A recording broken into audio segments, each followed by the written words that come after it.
What if I told you that the single most effective thing you could do today to prevent a fall, more effective than any balance gadget, any grip sock, any bathroom handrail, is not something you buy, not something you install, and not a new exercise routine? The answer is simpler than that. It is a change in how you walk.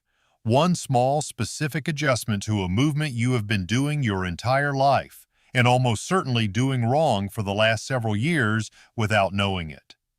After 26 years of working with adults over 70 as a physical therapist, I have seen this pattern more times than I can count. A person comes into my clinic after a fall. They feel confused. They feel embarrassed. They say, "I was just walking across the kitchen. I wasn't doing anything unusual." And they are right. They weren't doing anything unusual. That is exactly the problem, because the way they walk every single day has quietly become dangerous, and nobody ever told them. Today, I am going to change that for you. I am going to show you what is most likely happening in your walk right now, why it is putting you at serious risk, and the one simple change that can begin protecting you immediately. Starting with your very next step. No equipment, no gym, just one adjustment that could genuinely save your life. Before we dive in, if you haven't subscribed yet, I recommend you hit that button and turn on the bell, so you never miss another health tip made just for you. If you enjoy this video, type 1 in the comments. If not, type 0 to let me know how I can make better content for you. The problem. Shuffle gait. Let me describe something to you, and I want you to think honestly about whether this sounds familiar. Imagine someone walking down a hallway. Their steps are short, much shorter than they used to be. Their feet barely leave the ground with each step, sliding forward in a low, shuffling motion rather than lifting cleanly off the floor. Their upper body is leaning slightly forward, their gaze is tilted down toward the ground, and their arms are barely swinging at their sides. They are moving carefully, deliberately, because somewhere in the back of their mind, they are aware that the floor feels less trustworthy than it used to. This is called a shuffle gait, and it is one of the most common walking patterns I see in adults over 70. It develops gradually, so gradually that most people do not notice it happening at all.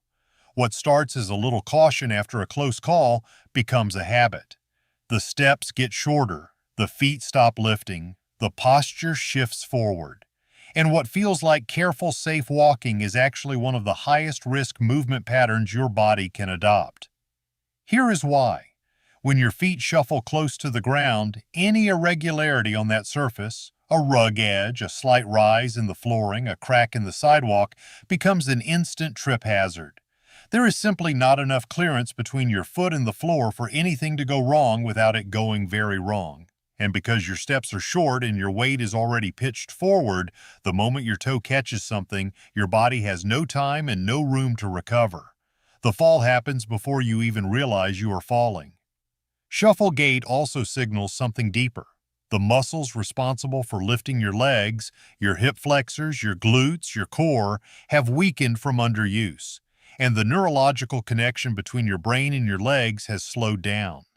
The good news is that both of these things are reversible, and it starts with one change. The one change. Heel strike. The change I want you to make is this. From this moment forward, every step you take should begin with your heel. This is called a heel strike, and it is how human beings are biomechanically designed to walk. When you are young and your gait is natural and unguarded, your heel hits the ground first with each step.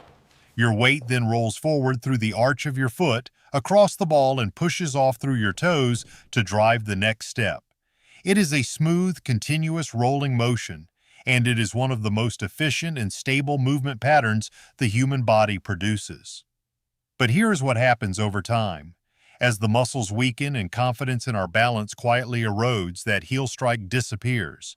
The foot starts landing flat or even toe first, in a pattern that is shorter, lower, and far less stable. We stop rolling through the foot. We stop pushing off. We start shuffling.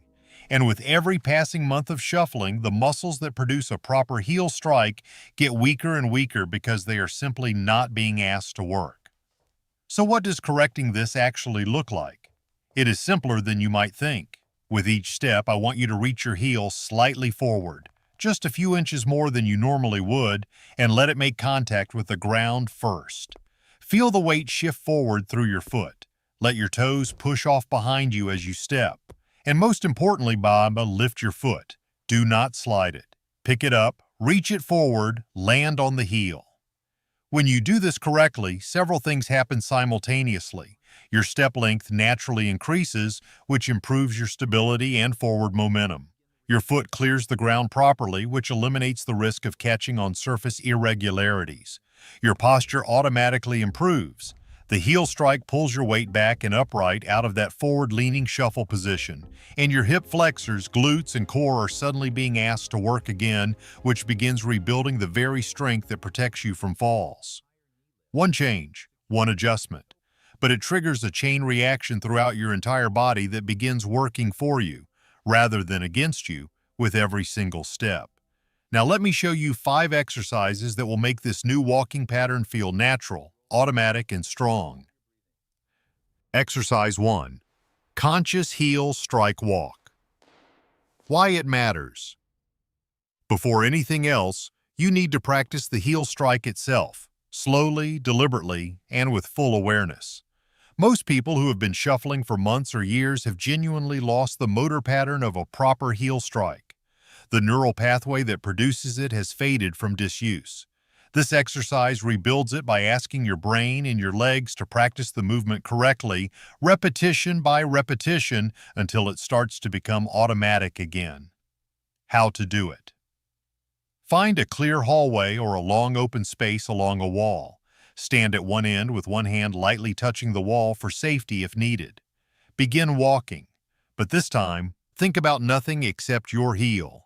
With every single step, consciously reach your heel slightly forward and let it land first. Feel the contact. Feel your weight roll through the foot. Feel your toes push off.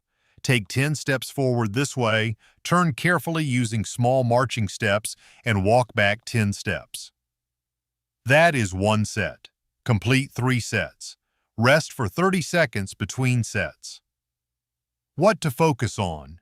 Slow down significantly for this exercise. Speed is the enemy of relearning. The slower you walk, the more conscious control you have over each step, and the stronger the neural signal you are sending to your brain. Think of this as reprogramming, not just walking. Progress tip.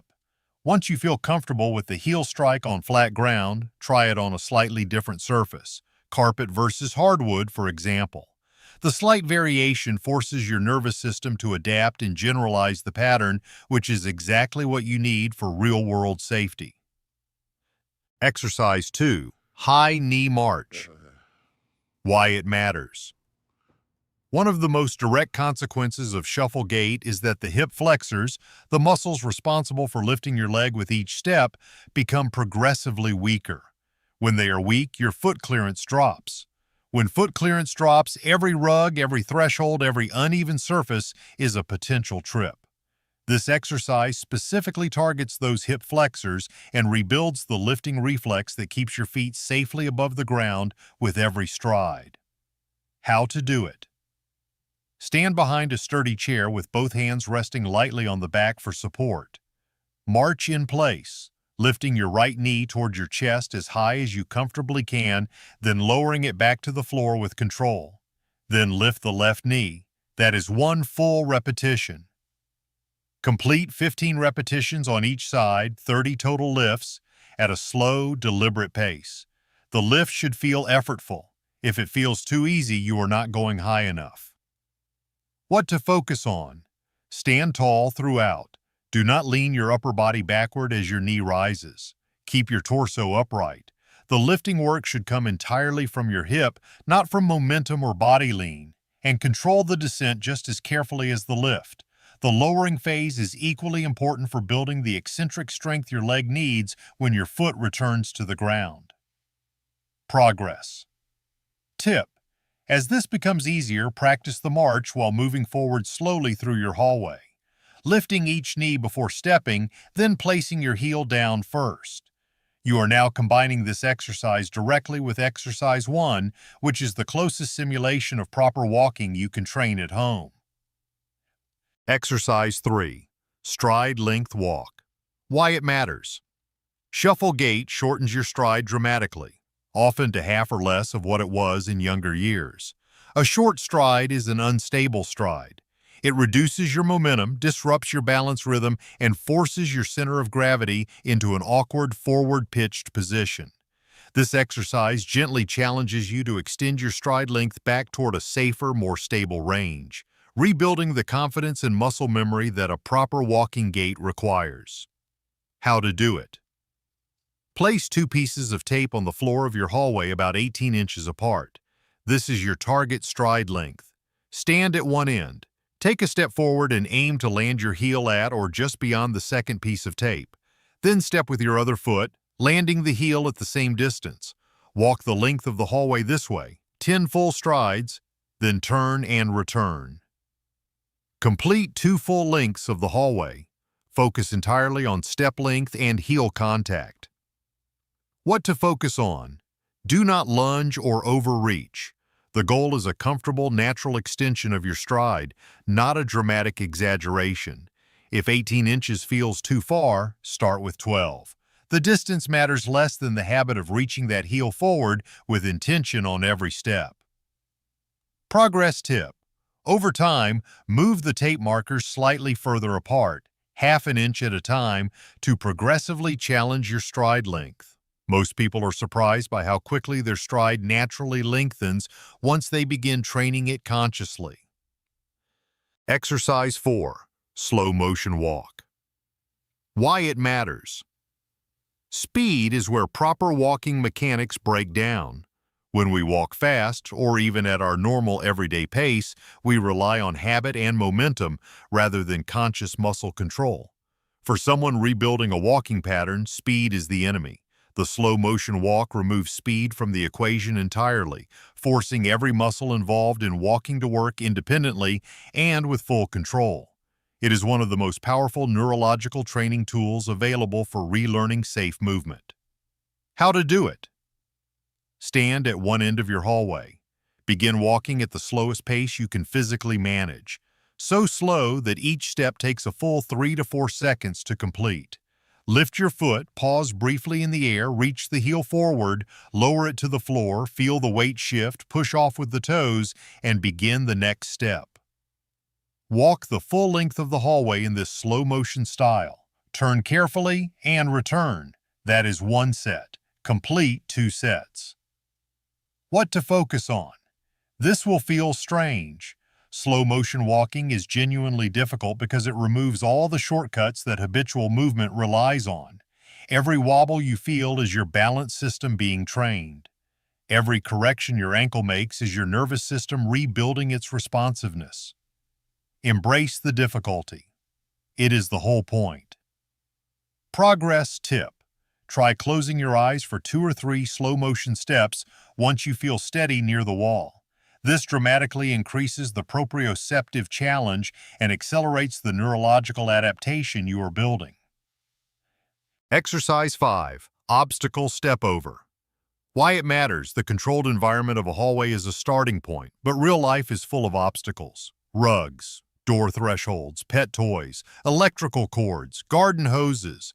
Every one of these is a potential trip hazard for someone with shuffle gait and low foot clearance. This exercise trains your brain and your legs to detect an obstacle, lift the foot high enough to clear it, and land safely on the other side, which is the exact sequence your body needs to execute in a fraction of a second when real life presents the same challenge. How to do it. Place a pool noodle, a rolled-up towel, or a similarly soft, lightweight object on the floor of your hallway. It should be about 4 to 6 inches high. Stand a few feet back from the obstacle with a wall or chair within reach for support. Walk toward the obstacle at a normal, controlled pace. When you reach it, lift your right foot deliberately, high enough to clear the obstacle with room to spare, and step over. Then lift your left foot and clear the obstacle completely. Continue walking a few steps beyond it, turn carefully, and return, stepping over the obstacle again. Complete 5 passes in each direction. 10 total step-overs. What to focus on. Do not rush as you approach the obstacle. Slow down slightly as you get close. Pick your foot up early, well before you reach the object, and make a conscious, confident step. The goal is to train your brain to recognize an obstacle, respond in advance, and execute the clearance with control rather than panic. Progress tip. Once this feels easy, try varying the height of the obstacle. Slightly higher one week, a different texture the next. You can also practice stepping over it while carrying something light in one hand, which is a more accurate simulation of the way real-life trips tend to happen. Important safety warning. Before you begin practicing any of these exercises, I need you to take this seriously because your safety is everything. If you have recently had a hip or knee replacement, are being treated for plantar fasciitis or any heel condition, or have been told by your doctor to avoid weight-bearing exercise, please speak with your physician or physical therapist before attempting these movements. Some exercises may need to be modified for your specific situation. Always practice near a wall, countertop, or sturdy chair. Never rush these exercises. Wear non-slip footwear or go barefoot on a safe surface. And if at any point you feel sharp pain, dizziness, or anything that does not feel right, stop immediately. There is no movement here worth risking your safety over. Progress at your own pace and trust your body to tell you when it is ready for more. Closing. Over the last several minutes, you have seen how numbness and tingling in the legs and feet after 70 is not something you have to accept as permanent. It begins with waking up the smallest muscles, the ones in your toes, your arches, and your ankles. Then it moves upward through the ankle joint, the calf, and the full lower leg, rebuilding the circulation pathways that keep your nerves nourished and alive. Each exercise in this routine builds on the one before it, exactly as the body prefers to heal. The seated toe and ankle wake-up sends the first signal. The ball massage drives blood into the smallest vessels. The heel-to-toe weight rock reconnects your nervous system to the ground beneath your feet.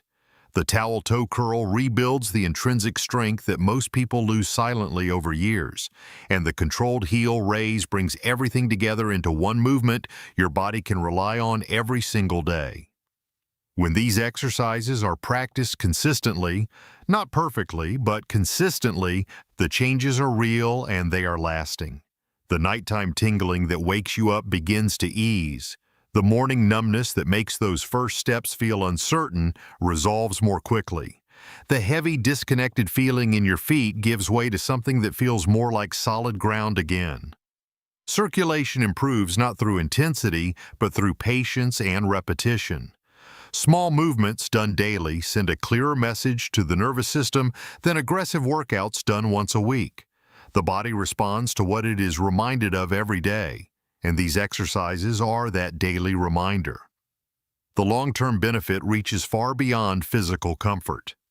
Healthy nerve function and strong leg circulation protect your balance. They reduce the fear of falling that quietly steals confidence from so many older adults.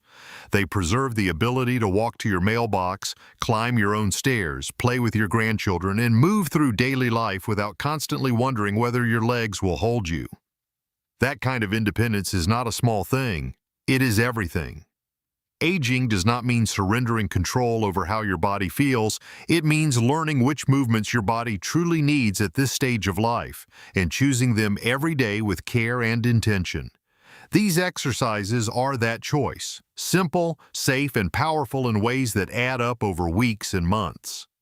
Now I would love to hear from you. Is your numbness worse at night, during the day, or after long periods of sitting? Leave a comment with your age and where you are watching from. Your experience might be exactly what another viewer needs to hear today. If you enjoyed this video, please leave a comment with 1. If not, feel free to comment with 0. Your feedback means a lot to us. Don't forget to like, share, and subscribe to our YouTube channel for more content like this.